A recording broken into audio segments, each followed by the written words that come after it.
Hi, I'm Alicia. And I'm Robin, and you're listening to Bowel Moments, the podcast sharing real talk about the realities of IBD. Served on the rocks.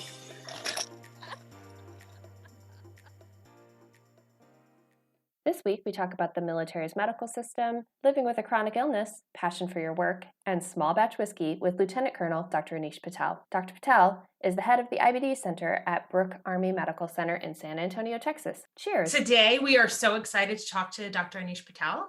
Welcome, welcome, welcome. Thank you for agreeing to be interviewed and be a part of our crazy circus. We are going to start off. What are you drinking? Well, first off, thank you, ladies, for having me. I really appreciate it. I am drinking a whiskey out of Fairport, New York, which is called Iron Smoke, straight bourbon whiskey. Yeah, I got into this one because Esquire put it as number one, like 2018, I believe. You know, I have a small batch of it, so I had to go very, very gingerly with it. But I decided to bring it out because this is my first time on a podcast in a while, so I definitely want to bring it out for you, ladies. The specialty whiskey, we bring it out. We got the big stuff first. Oh man, we feel very honored to be part of your secret stash of whiskey. What are you drinking today, Lisa? I am drinking a Sauvignon Blanc from New Zealand, my usual. I am drinking cheap Pinot Grigio that I bought to cook with. I made this lovely white wine risotto, and there's some white wine left, so I'm drinking some of that. And hopefully it isn't too cheap, and you're regretting. It's not that bad. That's good. Well, Dr. Patel, we're very excited to have you on. We adore talking to you. We ask every guest if we tell them to give us a little bit of a history about who they are and why they got involved in IBD. So, I guess I'll start from the beginning. Born and raised in Pottstown. No, I'm kidding. I'm not going to go that far. It was like, I was a 7-pound, 6-ounce baby. Yeah. I was actually 6 pounds, 7 ounces per my mother. I was a stubborn child. No, I'm not going to go that far. I'm a Northeast baby. All right. So you'll probably see some of the accent and maybe me talking really fast. So I apologize if I go really fast. So I did all my college. So I did my college at Ursinus College in Pennsylvania, med school at PCOM in Philadelphia. After that, I actually joined the military. So I actually did the health profession scholarship, which took me over to San Antonio, where I'm currently at. I did my residency and fellowship training at Brooke Army Medical Center in San Antonio. After I graduated, I became staff at Fort Hood for a couple of years. In that time frame, around 2015, 2016, I actually was able to get the opportunity to go to Mount Sinai and actually do a second fellowship in infantile bowel disease. So I was able to come back to San Antonio in 2017 and really kind of led the charge in building, really the military's first IBD center. And secondary to that one, I became, right now, as I currently am, I'm the chief of the division of gastroenterology at Brooke Army Medical Center, but also I'm also the director of the IBD center. For me, IBD, it's very interesting. When I always thought about this, because I get this question all the time from my fellows. It's like, why would you go with? I mean, and this is not, and Robin kind of lives with this one, but what do you deal with, and how do you deal with it? I think that's the question I always get from my fellows: is how do you deal with these patients? Like, how these patients are sick, they need a lot of care, and my fellows always ask me, it's like, do you drink a lot? or are you on drugs? One, I can't be on drugs because I get tested, so I can't be on that one. Number two is I don't drink as much. That's the only thing stopping you, really. Well, exactly. It's the only thing stopping me from being on that one. When I came into fellowship in 2010, I actually want to be a hepatologist. I really don't tell many people this one. My third year came around, and I actually got the opportunity to do the Crohn's and colitis visiting fellowship. So I actually went out to UCSF with Dr. Mahadevan. And at that time, her husband was there also. And I really got a kind of a new understanding of IBD. In fellowship, where we were at, where my fellowship is right now, kind of where I'm trained, where I'm a chief at, IBD wasn't, teaching well is not the right words to use. It wasn't, we saw a lot of it, but there was a lot of different opinions on how to do it. We really didn't have like a person that was kind of the go-to person to kind of do it. And late in my third year, I was able to do that, the rotating fellowship at UCSF, and I really kind of understood what the IBD mind was. I really kind of learned, and Mahadevan is still dear to me today. If she ever listens to this podcast, I'll never tell it to her face with this one. She, near and dear to my heart, really kind of pushed me into IBD. Really kind of got me understanding and really liking IBD. So when I got back as a third year, essentially any complicated IBD patient come to me. They're like, "Well, you did the 1 month. You're an expert now." Well, that's not really how it works, but apparently I became the expert.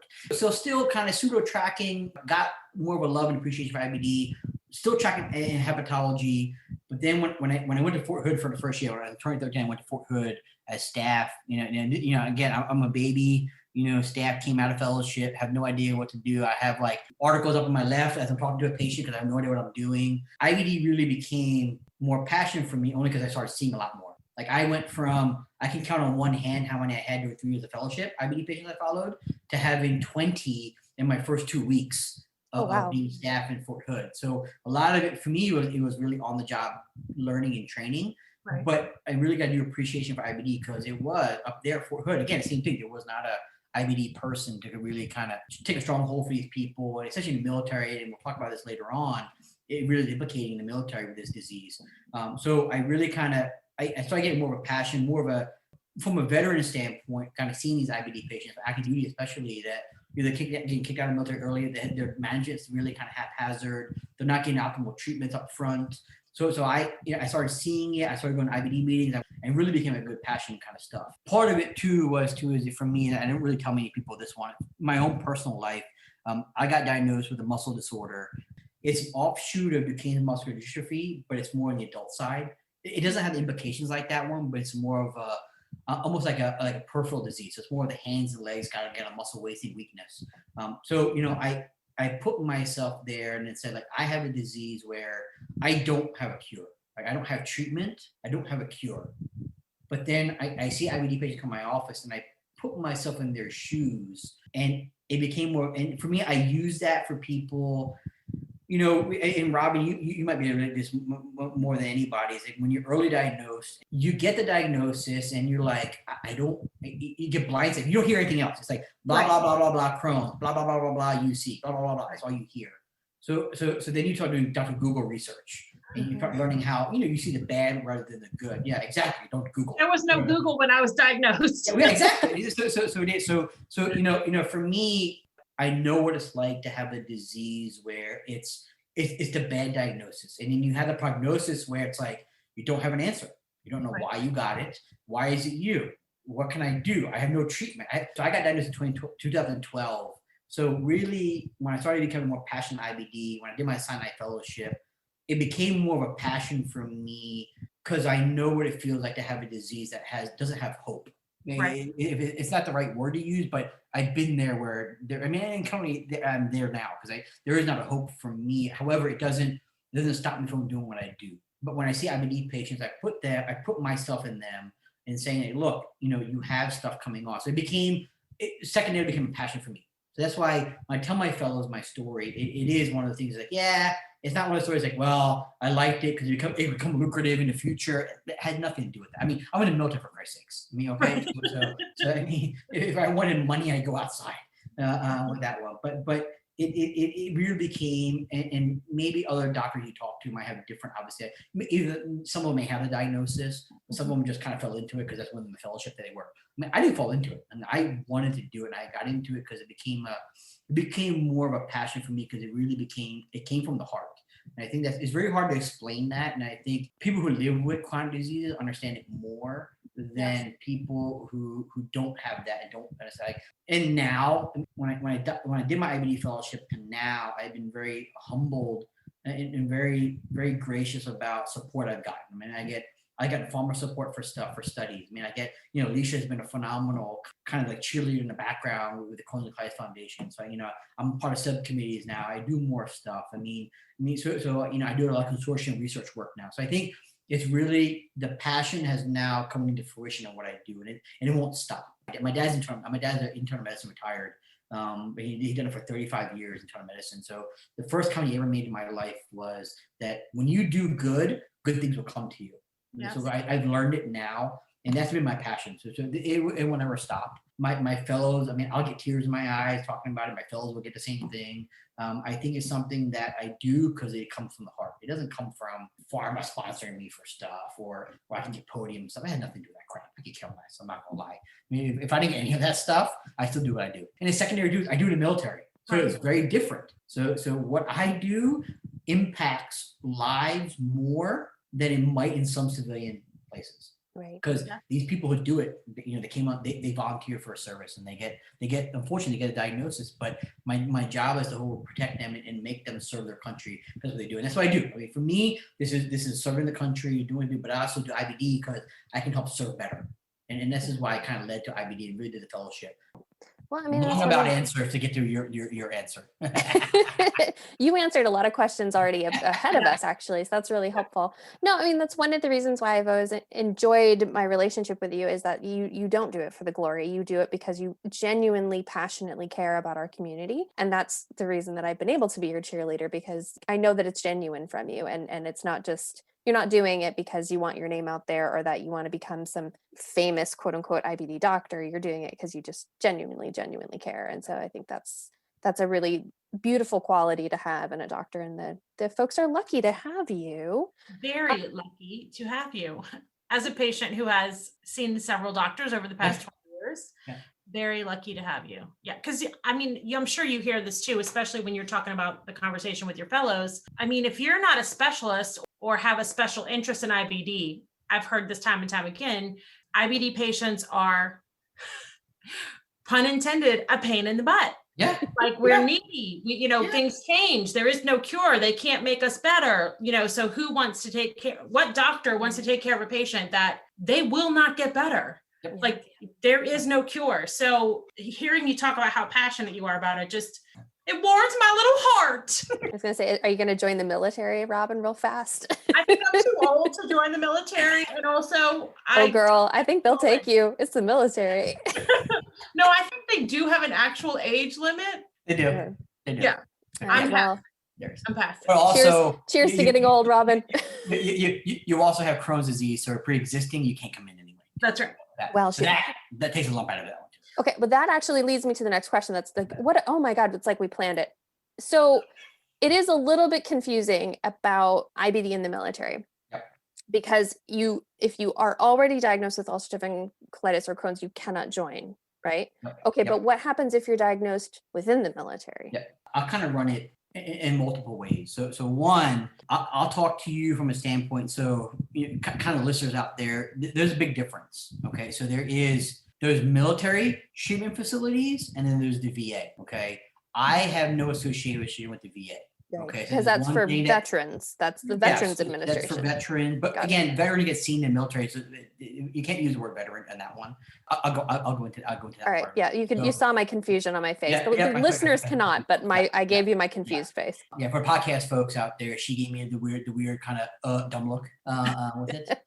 But no, so being an active duty physician, my management is at a military treatment facility. So who do I treat? So I treat active duty military, their family members, retirees, their family members, but also there are a subset of veterans that actually will get military benefits to come and stay at a military facility to get treated, as opposed to a VA, okay, or joint. They kind of get joint treatments. But then you have the subsegment that only get VA benefits. And they only can stay in the VA.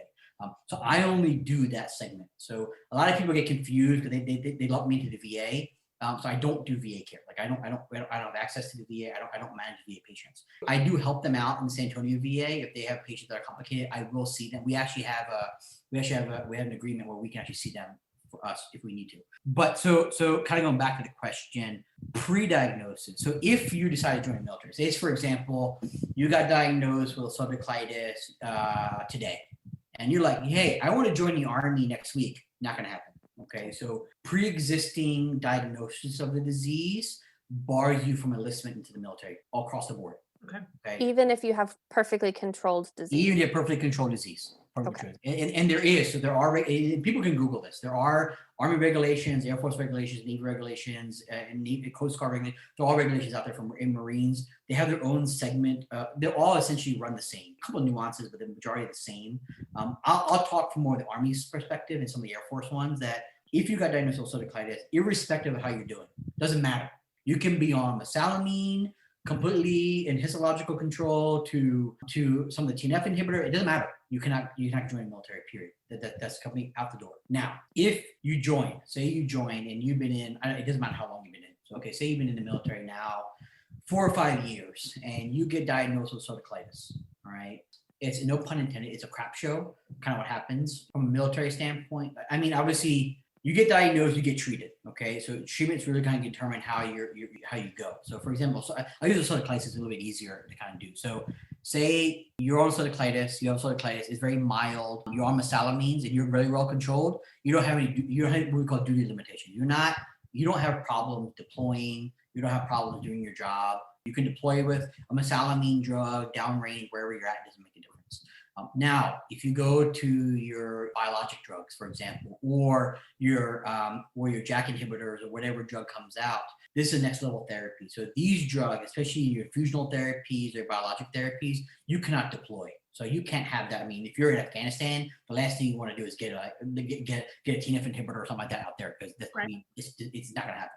So those people will go through what we call a medical evaluation board. MEB, PEB, those are kind of small, easy initials to kind of remember. They'll go there, and these boards meet to see whether or not you meet criteria to stay in the military, number one, okay? They're literally going to take the regulations and say black and white. That's all you're going to do. Do you meet it? Do you not meet it? Majority of people who go on biologic therapy don't meet regular retention standards, we call that. Can I pause you for a second though? Yeah, sorry. Is it because of the mechanism of getting the drug, like because it's an injection or an infusion, which is not easy to do if you're in the middle of the desert in Afghanistan, or No, is it? It's actually the drug itself. It's the drug So- itself. So, Okay. so your immunosuppressive medications, a lot of times nowadays, with the newer drugs, that's going to change the armamentarium a little bit. I mean, because those ones are not.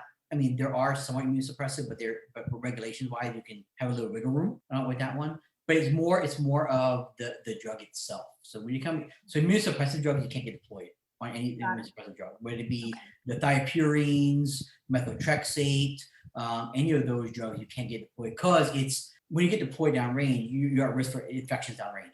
You don't want to put them at higher risk for complications downrange. Got it. So those are basically, and it's not just an IBD that across the board.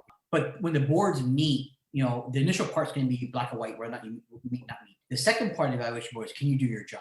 This is where my job comes in. This is where I try to fight to keep people if they're able to. Is they're going to determine whether or not, hey, if you're on a TNF inhibitor, getting an infusion, can you still do your job? Okay. For example, and that's where, depending on what military specialty you're in, that makes a big difference. That's where the other thing is retention. Is say, for example, if you're a doctor, you're an engineer, or you're a high-end officer, for example, like you're doing something that's more professional things, they're more likely going to keep you in because they did the time, they put effort into you to maintain you. So, because, a doctor can do their job, they don't have to deploy. Right. Like I have many physicians at BAMC that have IBD that are on infusional therapies, but it doesn't matter if they don't deploy, they can still do their job at home. So they go through the board and say, yeah, okay, you're good to go, you can still do your job, you're staying active duty. Now, who has problems? Your infantry, tank folks, again, I'm going to talk more Army, is that, an infantry person, their job is to deploy in the front lines. If you're on some sort of a drug that inhibits you,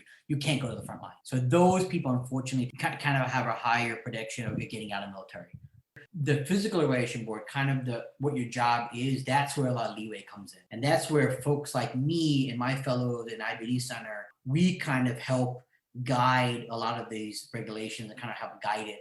So we can keep people that are, for example, if you were in the military for 4 years, however, your job is to do like high-end stuff that only you can do it, more likely there's gonna be ways for you to stay in the military. So I think there's a lot of, and that's a lot of confusion that comes in with the military, is that there's no right answer. It's a pathway. Right. And the problem is if you don't have an advocate on your side, then you end up getting out you kind of end up getting out. So I think that's where, and there's never going to be a standard, because what we do is different than what other institutions do, military-wise. It's like a gamble whether or not people get out. I mean, again, I've had it where I've had phenomenal folks who I knew were going to stay in, most likely going to stay in, but then it comes back, the decision comes back, they get kicked out of the military because policies change.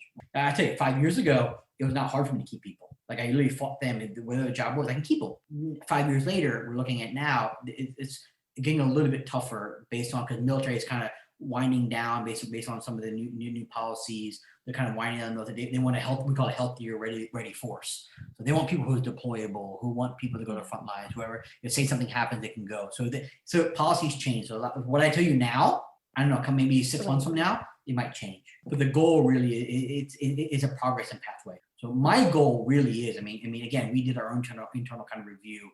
we're about 60% successful at keeping people active duty status who want to stay active duty. Again, it's an arbitrary number because there's no standard. There's no standard. Like, no one knows a standard. But my passion, my goal is I mean, I wear a uniform every single day. Okay, I have a flag on my right hand shoulder. Right. So my goal is if these people who want to stay and do their duty and want to serve their country, I will fight tooth and nail to keep them in. Okay. Yeah. I mean, I've gone in front of boards. I've gone with patients to the boards. I have memos that we write. My nurse practitioner, she does the same thing. I mean, we have it's embedded in my fellows that we fight for the soldier who wants to stay in with that one. But it's tough to kind of in a conversation to have like what's the right way, because there really is none. It's really anybody who listens to this one who is military is you have to find that provider who's going to be the advocate for you. And the worst case scenario in the military is a small military. You can always come and see us in San Antonio. I mean, I see people. I mean, I have consults from Germany. I have from Hawaii. I mean, again, we are the IBD center. So for me, you know, I mean, I am being the only IBD trained person in the military gives me a little bit more of a funnel.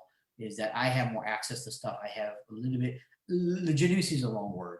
But I have a little bit more credence behind what we do to do what we do. So I think that's one thing to kind of remember, people who are listening out there and who want to stay active duty, you know, have an interest in this one, is that there are ways to fight it and stay in, because there's also lawyers embedded during the whole process too. So you can always use appeals processes too. But that's kind of the long-winded kind of the way of kind of getting the military stuff in there. Right.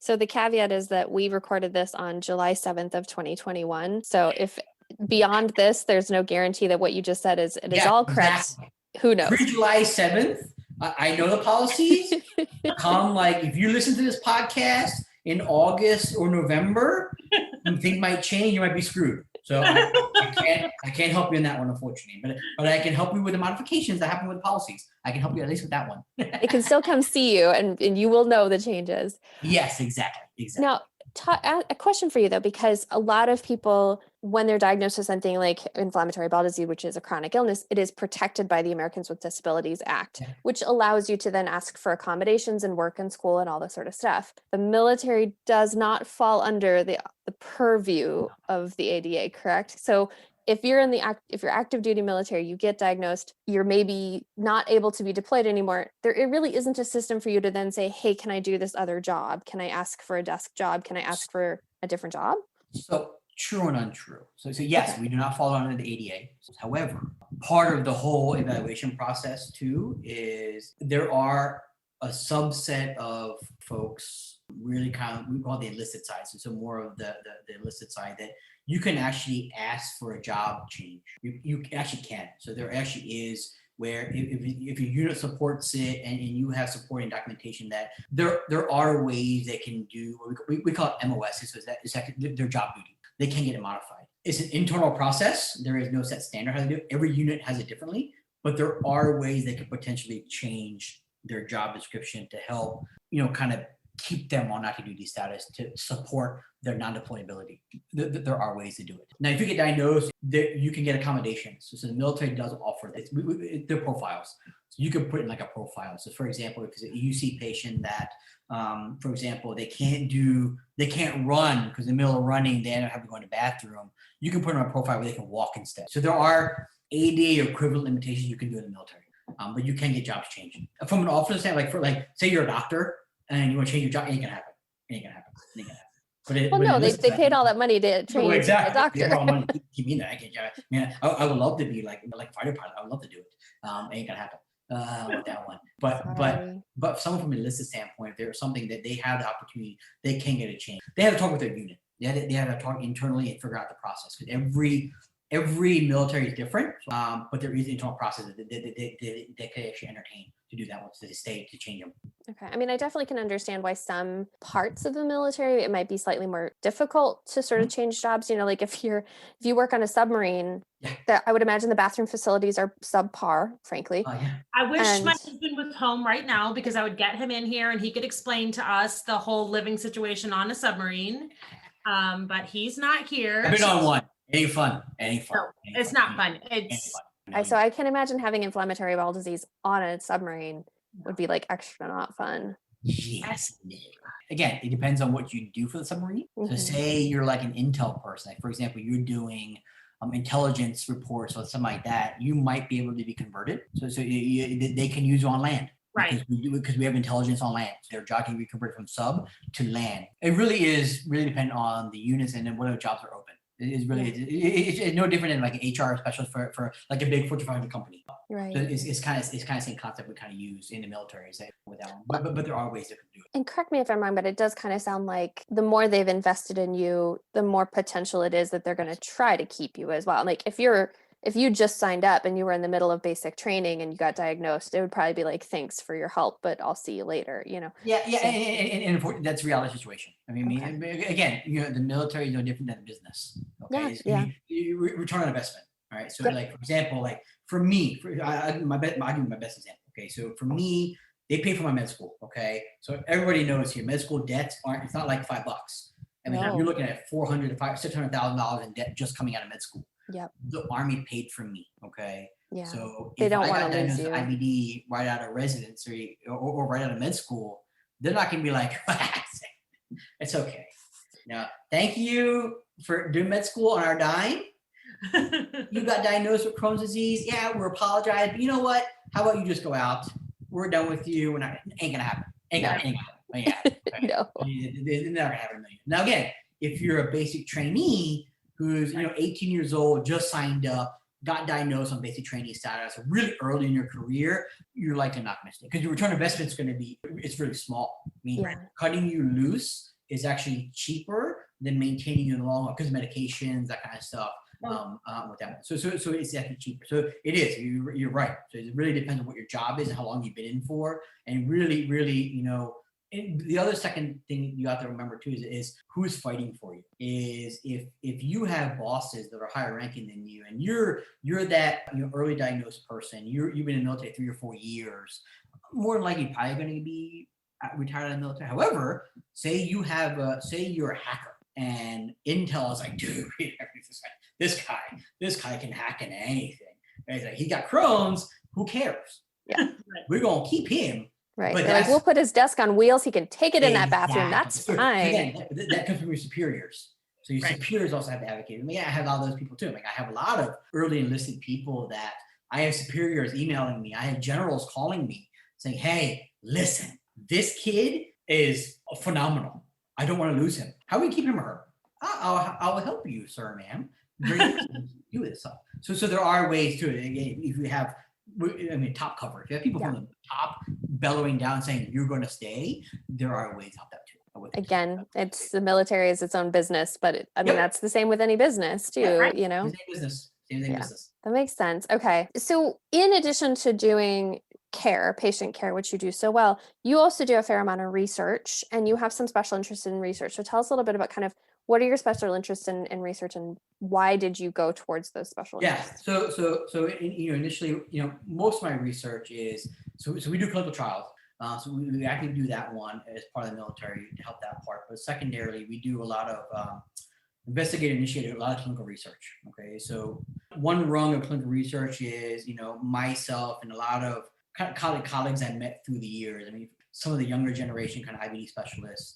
From Sinai, from Washington University, St. Louis, Mayo, Cleveland Clinic, your big powerhouses. A lot of us kind of get together and made a little consortium together where there's no egos. All egos are taken out the door. Is we want to help advance science. So we do a lot of consortium work. We have a lot of data mining together. So that's part of what we do. So we have a lot of published papers coming out with that consortium work. Secondarily, being at Sinai, one of the and Dr. Kiefer, I hope and pray Dr. Kiefer listens to this podcast. So she's probably one of the most famous IBDologists, kind of IBD psychologists, really in the world. I mean, what Kiefer has done has been absolutely amazing, and I love watching her do what she did. When I was at Sinai, she was brand new, and Dr. Kiefer can tell you about this, right? I mean, no one knew what she did. I mean, no one had any idea what an IBD psychologist was or what in the world they did. I mean, I loved it from my standpoint because, from me, what I deal with IBD patients in the military, it's a lot of PTSD, a lot of anxiety, depression. I mean, this is not something that's new. I mean, there's tons of studies coming out. I mean, anxiety, depression make the disease worse, or it precedes the disease. Yeah. I mean, we all know this. This is not something rocket science stuff. But managing it, no one ever wants to take the onus and say, I'm going to treat this. Okay. When Kiefer got to sign, I sat with her one day and I said, like, hey, This is what I'm in the military. I love to talk to you. What do you do? And so we really had this collegial thing in saying that, we had ideas that we kind of went back and forth. One of my big passions has been in really working with Dr. Kiefer has been transitioning IBD care. So in my years being an IBD specialist in the military, but also as a fellow, when people leave the military, whether it be from medical retirement, retiring in general, the transition between active duty status to like veteran status, like going into the VA, is a really convoluted process. Okay, and and I will tell you, I'm the military person, so I will never speak for the VA, but it's a broken process. Broken. Once you leave the military, it's have a nice day, and, thanks for your service, good luck. It's really, your lines get cut off, and then so the big gray zone, what happens? And then you kind of pick up the care in the VA, and it can be gaps in care. So one of the projects, and really I'm still passionate about it, so I do right to this day, is transitioning IBD patients from the military to the VA. When people leave the military, they have a process. There is an embedded process of transitioning out of it, but it's a global process. It doesn't matter what you have. You can have cancer, you can have IBD, you can have RA. It doesn't make a difference. You go through the same process as everybody else. People who don't have diseases. So it's not tailored to the chronic disease patient. It's like, here's the VA's number. Here's what you have to do. Have a nice day. Good luck. We don't care what drugs you're on. Doesn't matter if you're on an infusion therapy that needs time therapy, or you need a biologic injection where you actually need the refills before you leave to get it done. That's not part of the whole process. So what we did, and what I worked with Dr. Kiefer was, pediatric to adult transitioning has been done for years now. And Kiefer has published a lot on pediatric to adult transition. However, there's never been any data on adult to adult transition because it doesn't exist except in the military. It exists there. So what we did was we got in the raw data and said, what were the problems? One of the main problems we kind of noticed was that there's a lack of resilience. So patients didn't really take ownership of their disease. But secondarily they were never told to, and they never really understood how to do it. So part of what we did was in my project, looking at how can we do it in the military, how can we streamline the process getting a transition VA. So what we did was, on the military side, we have an embedded clinic within the IBD clinic where we do transitioning. We sit there, we kind of educate them about the disease, what your process is, here's your process, the transitioning, here's what you need to do in the military, you do with the check boxes, and then prior to them leaving, so we see them 6 months, 3 months, 1 month, and literally right before they're about to leave, and make sure they have all your check boxes done. Like, where you're going, where you're going to be living. Are you going to go to Timbuktu, Iowa?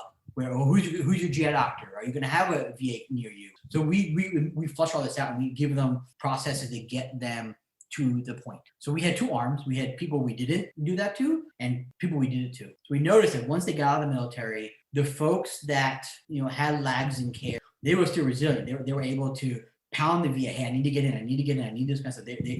Their resiliency, their owners of their disease stayed stable. The people we never educated, you can see a big dip. Like literally right when they left, 1 month later, they have a big drop in resilience.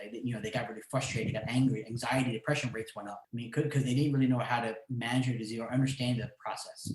Secondary from the study, we noticed that there are significant lag times in care. So you can see up to 8 weeks to maybe 3 months to see a GI specialist in the VA, which many of you know who have IBD, you can't wait that long. If you're on infusion therapy that needs every 8 weeks, every 6 weeks, or whatever it is, you need it on time. So we saw a lot of people flaring. A lot of people, whether or not they had resilience or not, we saw a lot of people flaring because of lag time in care. So that's right now still what we're working on. So in the military, it's it's like its own uniform insurance. Because you're embedded in one system. It's a bubble. It sounds like it's just like pediatric transitioning to adults. The parents have to allow their children who are older children to be adults, take care of themselves and know about their disease and have conversations with their doctor and make plans for themselves. I don't want to say that these adults leaving the military are children, but we modeled it that way as far as their knowledge about their disease. Yep, this is what we modeled on. So we modeled the way we transition patients to the VA. We modeled it on the pediatric transition. It's because we have worksheets stuff like that I literally just took the pediatric names off of it, put adult, and modified some of the pediatric stuff. Right. I modified a bunch of that to make it more adult. And and we see it. They literally are. When we look at pre and post, what we did, there's a drastic change. Like you can see a lot of illiteracy in their disease, a lot of lack of ownership of their disease, lack of resiliency. A lot of emotional stresses. You see a lot of that stuff that's doesn't get tackled And then what happens when you leave the military and you're left in the gray bubble? You're like, well, contact the VA. And unfortunately, there's not ownership at that point. Ownership is a lag time until you get embedded into the VA. And again, it all depends what VA you go to. Some VAs don't have IBD people. They actually may not have GI. Right. So then you're like, well, what do you do? Then there's another secondary problem. That's why we model the pediatric part, is that we get all the ducks in a row before they leave. So they have success when they leave. So I'm going to ask you about that. Those people that go through this process actually probably manage just transitioning out of the military better than other people. Because my husband was in the Navy and he transitioned out it wasn't a problem, but in the industry he's in, he works with a lot of ex-military, and sometimes they struggle transitioning without a disease, just transitioning from military to regular life, regular job. So I mean, I'm sure that this process actually helps them transition just in life out of the military. Yeah, because it isn't just a transition of their care, it's a transition of their entire life. It's you're leaving your job, you're leaving your home, you're having to, you're leaving your doctor. Right. Those are major life transitions in general. But remember, I wear the same thing. I know exactly what I'm going to wear tomorrow. Yeah. Like every day. I know that was going to be my question is now you're working with a bunch of people that are used to sort of having the answers given to them. That this is what your day is going to look like. The structure is given to them. And now you're putting them out in the real world, or in a very different world where it's you make all your decisions, you make all your choices, and that's a big change. You don't get information is not given to you handily. Is a lot of them would leave all the institutions. Like for example, they'll leave all the institutions and they don't have access. They have no idea. One, half of them don't even know what disease they have sometimes. Number two is what's the extent. They're not going to know if they have Crohn's, stricturing Crohn's disease, or penetrating Crohn's disease, or is it UC, is it left-sided proctitis, pancreatitis. They never got told what it was. Right. They just got to say, hey, you have UC, you're on a biologic, sorry, you get kicked out of the military, follow up the VA, have a nice day. So in our clinic, we break those barriers. We make sure they understand the disease. And there's two sides of fault. There's the VA's at fault and we're at fault from the military standpoint. And I'll thought to the day I die, I'll tell you both sides are at fault, because the military is not good at transitioning people, because they don't. And again, it's in the ownership is the doctors, is we don't transition them very well. We don't teach them very well. But number two is the VA doesn't also do it either. So there's a lot of grades. Like, who do you call? How do you get into the VA? In part of the transition process, you kind of get told that one, but it's like death by PowerPoint. You get 90 people come in and say, hey, do this, hey, do this, hey, do this. Yeah, I mean, at one point, every second PowerPoint, you're like, you're passed out. When's this done? I'm gonna get home. I'm gonna go golf. I'm done. I don't want to be here anymore. So I think and that's where we're taking ownership on our standpoint, is educating them so they have. Again, I don't just educate them on disease. I actually educate them on life. It's hey, do you have a job? Are you going to live with your parents? What are you going to do? Are you going to go to school? You're going to use your GI Bill to go to school. So I'm also the part of it, educating on life. And then again, anecdotally, kind of what you said, Robin. Anecdotally, I have people that to this day. I'll give you an example. I have one person that was active duty, was in basic training, got severe UC, put him on biologic therapies, did have to get kicked out. He moved to Pennsylvania. A phenomenal kid. To this day, writes me a letter every single year to the day he leaves. He left the military, to this day, thanking me every single year of what we did, what the IBD Center did for him, kind of prepared him for life. Awesome. So it's very humbling to see this stuff. So this is what I want to do. I mean, this is what we do. Military transition is tough. Don't get me wrong. If I ever transition out, it's going to be a tough transition, because it is. I know what I'm wearing every day. Someone's telling me, where to drink water from.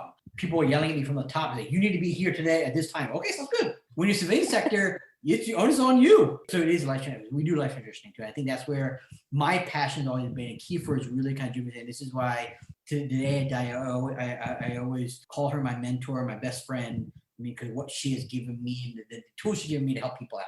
Because she does it now. She does it. She tools she's using as one of the most phenomenal IBD psychologists in the world.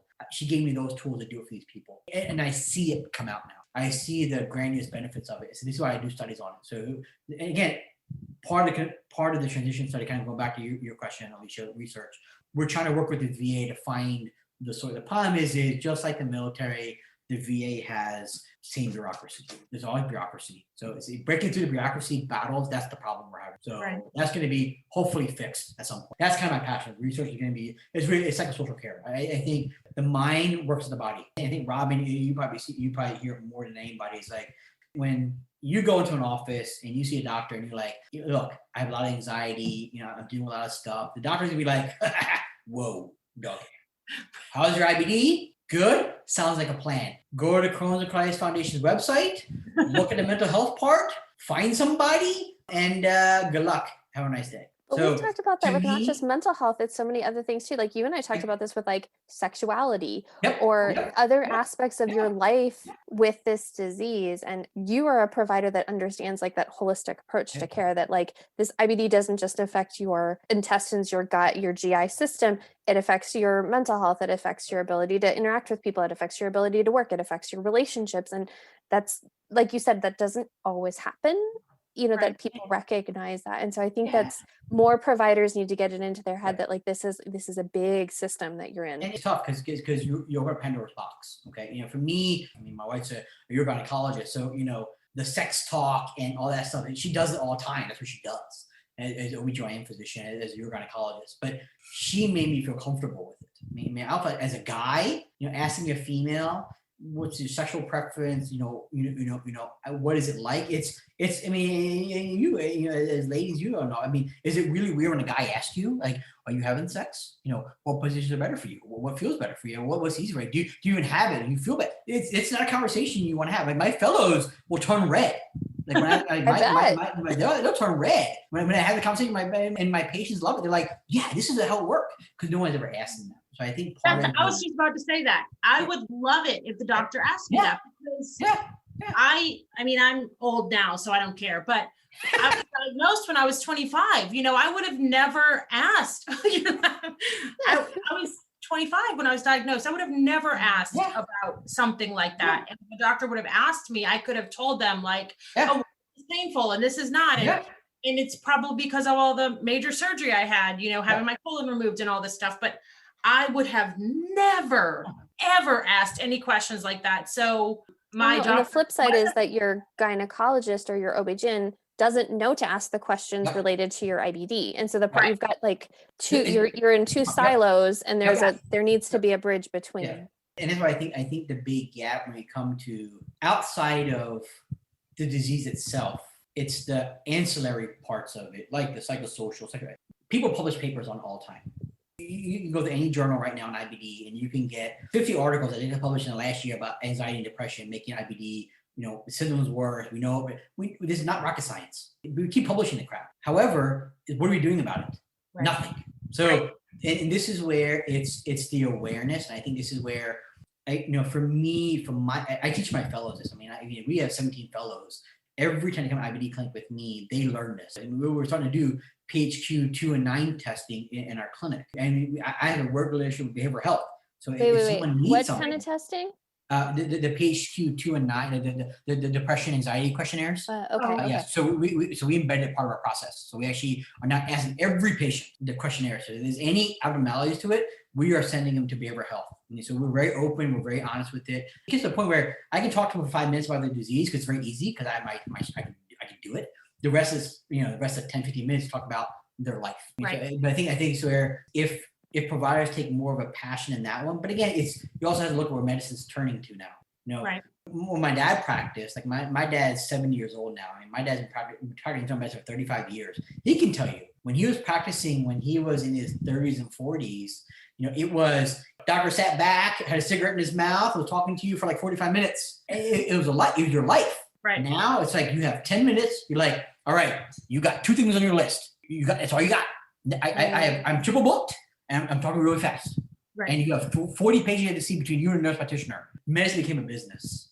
Yeah. It's where it's your ancillary holistic approach, it goes away. Right. I was going to say, and unfortunately, it's not for lack of you wanting to know, it's for lack of time, because, if you open that, like you said, Pandora's box, Yep. Now you've started a whole cascade of you not being able to deal with any of the rest of your patients for the rest of the day. So I think a lot of our doctors are afraid to say, oh, I see your depression scale says that you're depressed or you have anxiety, like, because now there's 45 minutes that they're end up going to talk to you about like behavioral health and what you need to do and all this sort of stuff. So I don't think it's that people don't care. I think it's that they just don't have the time to spend. But I think part of it too is in the way I twist it, and the way I call BS on a lot of providers, is that you don't have to have a life conversation with this. If you even ask the questions, how are you feeling? How is your life? Are you just getting that out of the patient? Say, yes, I have a lot of anxiety.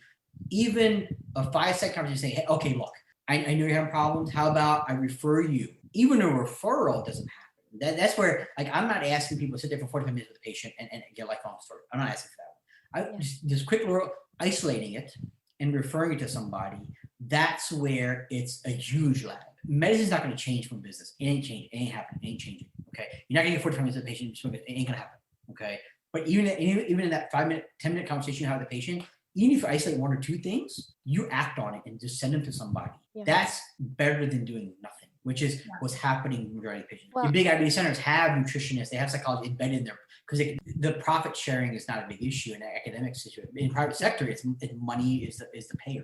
So psychology and unfortunately nutrition don't pay very well, which is the unfortunate part. And this is where we're fighting to have that change. We're fighting Medicare to give support for this kind of stuff. Even for dietitian services too. I mean, one of another doctor that I know will sometimes book an appointment with him, and then he'll be in there for 3 minutes and then call the dietitian in. Yep. And then he'll like stay there for a few minutes and then walk his ass right out to his next appointment, because he knows if he books it as an appointment with him, then they can get the dietitian to come in and get that covered. But if it's just with her, they can't get it covered. And it's like, this is crazy. And again, this is where like I am a social worker, and so I don't always die on that hill, but this is definitely where I feel like we need to advocate for social work services and mental health services to be better covered by all insurances. Because this is exactly what would happen is you say to them, hey, how's your life? What's going on? And then you can move on to the next patient that has the GI issue and send them on over to the people like me, or the people like your psychologist and your Lori Kiefers, to take over and to be able to say, okay, let's get you hooked up with the right situation to cover these other things that are related to your quality of life. And I can leave you to deal with their intestinal system. Or you have patients like me who cull together like a team. Like I have a private practice dietitian, and I just started seeing a therapist after this whole experience with surgery and all these complications and everything. And so like I have my GI and I have my primary care who has been awesome through this, very familiar with Crohn's, and has kind of acted like the coach and sent me to a pulmonologist and sent me to a cardiologist. But I'm fortunate, like I have health insurance, and I, because of surgery, have met my deductible this year. You have. Winner! I call my daughters and I'm like, if you need anything done, now's the time to do it. Exactly. Now's the time. But I mean, not everybody, like I'm a very well-informed patient, and I advocate. You're not an average patient. I'm not an average patient. So like Alicia said, you said it just last night, this is a hill you'll die on. This is a hill I will die on too, having the experience of having to try to find the right people for myself on my own. Yeah, it shouldn't be that way. There should be a guidebook. It should, and honestly, some of this comes from having centers, IBD centers, like you're developing, where you have all of these people all in one place, where you're talking to somebody and the next person that walks in the room is the person that's going to help them with their insurance issue, that's going to help them with their mental health, that's going to help them with their diet. I guess what I'm pleased about, and that what I see happening, is more and more places are looking at places like Sinai and saying, hey, that works really well, and patients have really good outcomes, and so we want to be like them. And I see a lot more, especially academic centers, sort of having that vision and pulling those services in. But those are academic centers, and not everybody gets to go to an academic center, and so the more doctors that recognize that like holistic approach needs to happen, the better, I really think. Yeah, it's a tough road. I think that's where it's a lot of advocacy is going to help. But I think it's also going to take the onus on the providers to take onus on themselves. Again, I was very lucky to go do an IBD fellowship, and like not every provider is going to go do it. I mean, not every person is going to have the interest to go do another 4th year and do another fellowship and kind of understand this kind of stuff. So I think it takes a lot of onus on the provider too. I mean, I mean, obviously logistics, money, all that stuff has to change, but you also have to change your provider. I think the provider mentality needs to kind of be more, I wouldn't say a holistic approach, but at least think about it. Is not just go in there and say, all right, your Crohn's great. Have a nice day. Sounds good. I'll set you up for colonoscopy. Have a nice day, and walk out the door. I mean, there has to be onus on the provider too to open the door, but also have avenues where they can reach out to. Because Robin, like you said, you picked them apart and found me. Right. Now, if you had a provider that said, hey, Robin, I know the behavioral health specialist. How about you go to this person? Or Yes. that's easier. And again, yeah, you have the insurance. It is lucky. But again, it shouldn't be an insurance issue. Right. You should be able to go to your primary care doctor or somebody and have that ability. And I think that's where it's the onus on the provider to have that capabilities of doing it. And I think that's where we see a lack in. Now, I work with a lot of private groups. I mean, I consult for a lot of them. I do a lot of these things. But you see a lot of private groups. I mean, it's a volume thing. It's a volume in business. Is that, and they're not going to personally go reach out to say, hey, who's a good behavioral health specialist in town? Hey, who's a good nutritionist? Hey, who's a good, I mean, part of it's time is money in some ways, but also the provider has no onus in really helping. It doesn't help. And that's why a lot of times I send people to Cohen's College. Like if I don't know somebody, like for example, if they're going to a state, I have no idea who's in that state, for example. I mean, I actually will go to Cohen's College Foundation website. I'll go to the website and click, say zip code. I'll look at who's there, like who's doing it. I don't know. I'll reach out to my own network to help them. But again, I'm doing that as a passionate thing. And I think if even a 5-minute conversation with a patient, I think it's going to go a long ways than just closing the door real quick and have a nice day, figure out yourself. I think the figure out yourself method is where people are getting hurt. And I think that's where patients are getting hurt, and they're also not doing well because of that fact, because you're piecing it together yourself. And again, if you're already like Robin, for example, when you were really sick, did you have an interest in saying like, oh, you know what, I should go find a good dietitian. Maybe I should go find a behavioral health specialist. No, I mean, you feel like crap. Yeah, I was not doing anything except for sitting on my couch and Exactly. Yes. But if you had somebody like that provider, even the group had somebody like, hey, look, Robin, we know you feel like shit. Pardon my French. Yep. With that one. Oh, we swear on this podcast. Yeah, we swear on this podcast. You can bleep that out, hopefully. With that one. But you can. But if the provider reach out to you and say, hey, Robin, we know you feel like you're really bad. We know you're in a kind of bad place. Hey, we have a behavioral health specialist we work with a lot. How about you go see this person? Or they'll contact you. We'll get you, or a dietitian or something like that. Would that have helped you? Like, would that have changed anything? If someone gave you the proactive method, rather than you being the person. I even complained to my husband about that a little bit. Like this practice, my surgeon specifically, like they have people that go through this surgery process that have ostomies, and then they have, they get their colon removed, and then they have, an end ileostomy, and then they have a loop ileostomy, which is a completely different experience. And then, then they're getting reconnected, and there is, interestingly enough, my RD is going through the J-pouch process too. And so she's like, I am able to help you more because I'm experiencing it myself. She said, I probably would not have been able to help you as much as I have been. Woo! Almost not. Oh, doggy. Cut her off. Cut me off once enough. If she hadn't, we're talking about output, and she's experiencing it too. And we're talking about, she's like, okay, I ate this and it changed my output like that. Have you had that experience? Eat less of this. This is how we can contradict that or make it better. Like but then where do you find an RD who is got an ostomy? Like, where do you find, and also you tell me if you know this as a physician, RDs, if you don't specialize in IBD, if you're not familiar with how IBD affects your digestive system, what you learn in school is not necessarily going to help an IBD patient, because they're talking about diabetes, they're talking about heart attacks, they're talking about losing weight. They're not talking about IBD. And so I was very fortunate to have this person who is a patient, is going through J-pouch process, and has a double master's degree in dietetics and nutrition. Yeah. So and she was saying that they are in the process of creating a whole curriculum for GI issues and dietetics. So that's pretty cool. But in the meantime, you could be going to a dietitian that doesn't know anything about IBD. Well, and that was, I'm a person that was our experience, initially with us. And we would send them to dietitians, and they're coming back, and it's like, it was useless. Like they said, go on a gluten-free diet and lose weight. I'm like, you're 110 pounds. If you have UC, what going gluten-free is going to do for you? It didn't do nothing for you. So we got to the point where we were getting frustrated, and we actually stopped sending for diet. We actually nutrition. I stopped sending them. I did my own. I would do my own because I got lucky again at Sinai. there's a phenomenal nutritionist at Sinai who I sat with a lot, and so I got a lot of her handouts. So I was able to sit in with her. I took my time and wanted to do it, and learn how she talked to IBD patients as a nutritionist. So I did we did my own. I took my nurse practitioner, so we do our own for the most part. I mean, I'll send them. I go on the diet and I give lectures to them. So there are, it's in military, so a lot of people cycle. So a lot of active people cycle.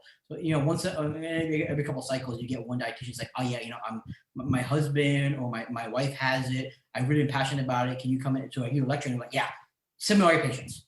Like, I would love to do CRA patients. So trying to find that, it's like an needle in a haystack. I mean, I think you got very lucky, and I think that's a tough part. I mean, academic centers, with IBD centers, they have it embedded because those nutritionists, all they do. Right. So it's kind of one-sided, because that's. I mean, now if I send somebody out in San Antonio right now to a dietitian, like, I don't know. Right. I mean, the reason I know a couple in town is only because it's through my personal patients. Right. So I have in my Rolodex, I mean, in my phone, I have 3 people. If they want to go out to network, I have them. Say, hey, go to this person. Your So do you Rolodex. feel like that's the same thing with behavioral health or mental health, like as far as making sure that they're familiar with chronic disease management, or even the military parts of that, the PTSD and the anxiety? And you find that. And we've been very lucky. I mean, behavioral health at our institutions is actually phenomenal. I mean, we have a lot of they have a psychology fellowship. So we have a lot of fellows that have very big interest in really GI psychology. So every year we've actually had fellows that come to us and say, hey, I have a big interest in GI psychology. Can you send me a bunch of patients? So we do. So all my IBD patients go to them. My IBS patients go to them. So the psychology department at our institution has been very, very, very good. And we've been very lucky and fortunate. But again, we have it. A lot of people don't have it. So a lot of times we're referring to, I mean, it sucks. You're referring to the Clinical Advice website for behavioral health stuff to get ideas of people. I mean, again, in town, I have 1 or 2 people that I know that do a lot of very good IBD psychology or GI psychology that I can refer to. Again, in my back pocket for us. Right. But that creates a whole different issue if it's not somebody who's in the military, because now you're asking patients to pay out of pocket. That's it's not covered very well. No, it isn't always possible. Yep. It isn't always possible. Well, Dr. Patel, honestly, I think we could probably talk to you for another 3 hours. I'm okay with it. The whole bottle's in front of me, so I mean, I can usually. I mean, we could talk until midnight for all I care. I mean, I have whiskey. I don't see a problem with this one at all. Period. Robin, didn't we have one final question? What was the final question? I forget this every flippin' time. The one question we ask every person, like we've talked to 100 people, and you're like, what, number 8 or 9? And we ask every person, and I never remember the question, regardless of how many times we actually ask this. So this is embarrassing. All right. What is the one thing that you want IBD patients to know? Reader's Digest version. With one nugget. One big nugget is be positive. Yes. I think that's where, again, you're talking to somebody who has a chronic disease. I mean, to me, I had many days kind of in the dumps. I mean, it's still there are days that happens because I don't have it, but I think it's you do have a chronic disease. It sucks. I mean, you're different.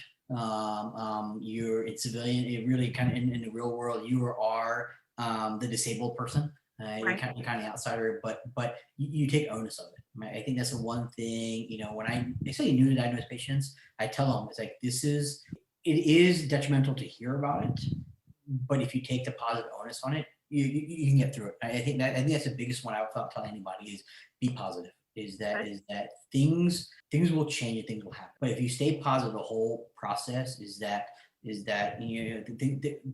will always good things will always is going to happen. That's one thing I would tell people is be positive with it. That's awesome. I love it. Yeah, no, I love it. And I think that's such a key thing to tell people because it can feel so overwhelming to have that label, a new sort of identity forced on you.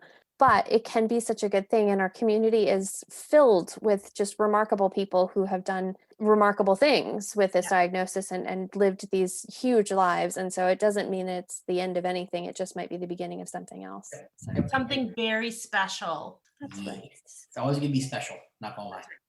That's right. Again, Dr. Patel, thank you so very much. Well, thank you, Daisy. It was awesome.